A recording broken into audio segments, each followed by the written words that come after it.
Have you ever assumed that spending years in meditation automatically leads to enlightenment? Have you ever believed that the longer someone sits in silence, the closer they are to the truth? Welcome back to the channel.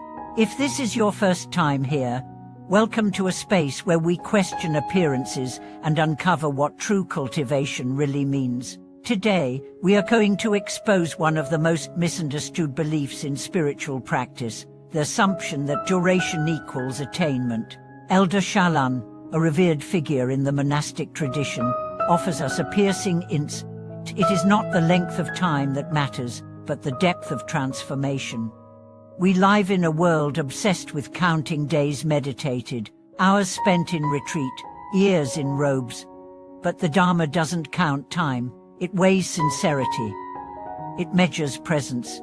You could sit for 10 years in a cave and still be ruled by delusion, or you could have a single moment of clarity that shatters lifetimes of ignorance. Let's begin with a powerful anecdote. A young monk once approached Elder Shaolan and said proudly, "I've been meditating in seclusion for 7 years." Shaolan nodded. "What have you discovered?" The monk replied, "I can enter stillness quickly. My body feels light, thoughts rarely disturb me." Shaolan asked again, "And what attachments have you released?"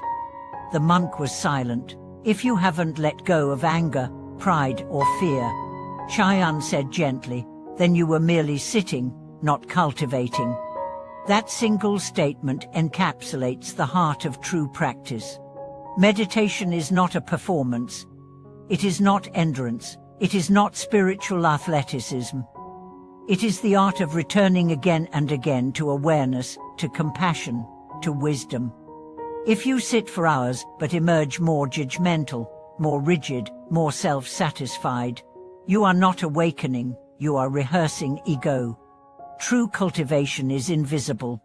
It shows not in posture, but in behavior. Are you kinder? Are you less reactive? Are you more present with suffering, your own and others? Let's consider the metaphor of water. A pot of still water looks clear on the surface, but if you stir it, water rises. Similarly, someone who appears calm may still harbor deep confusion.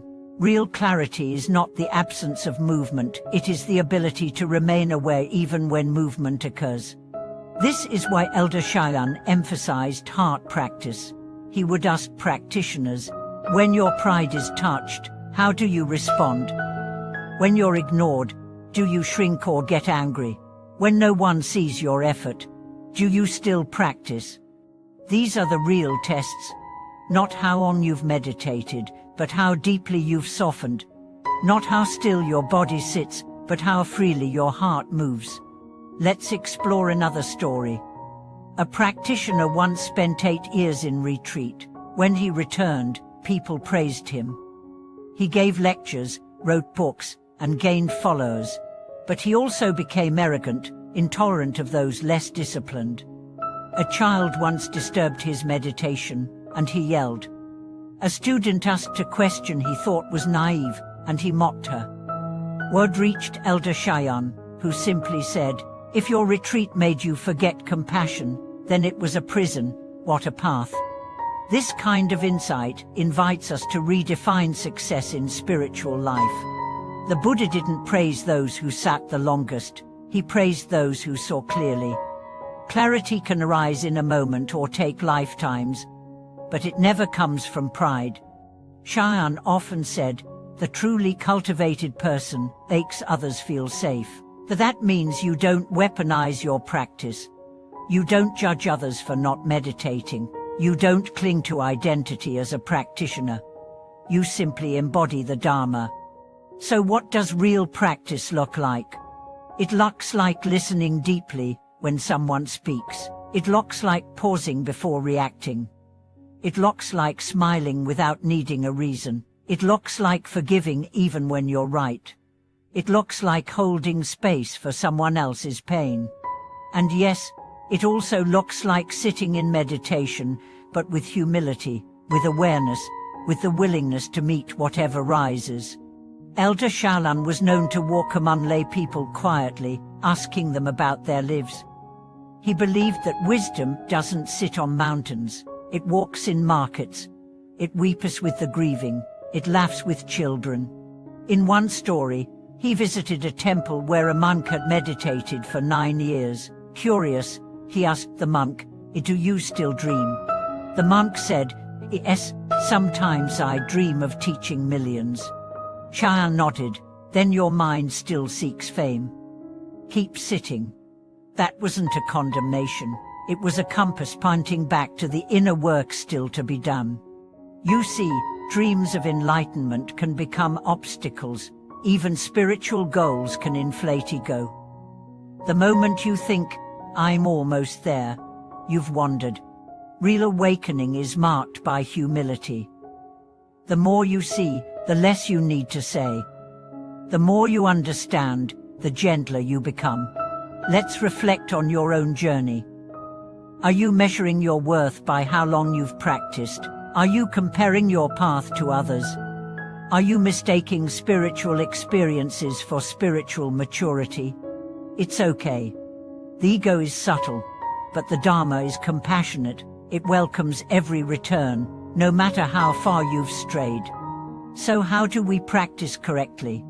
Shaolin offered 3 principles: sincerity, humility, and continuity.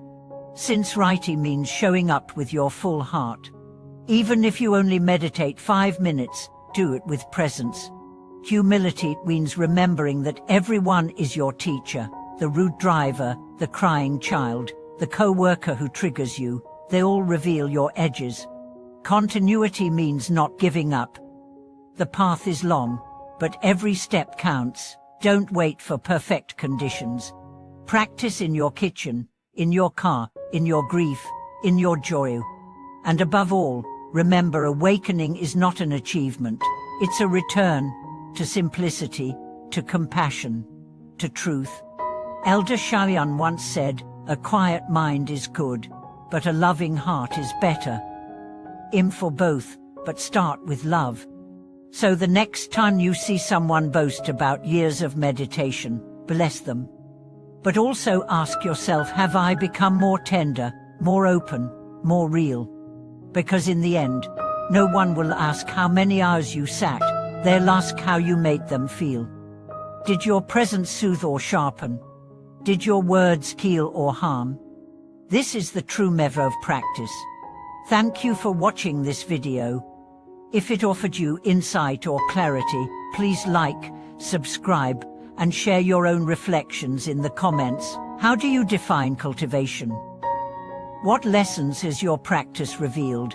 Let's walk this path together, not toward perfection, but toward presence.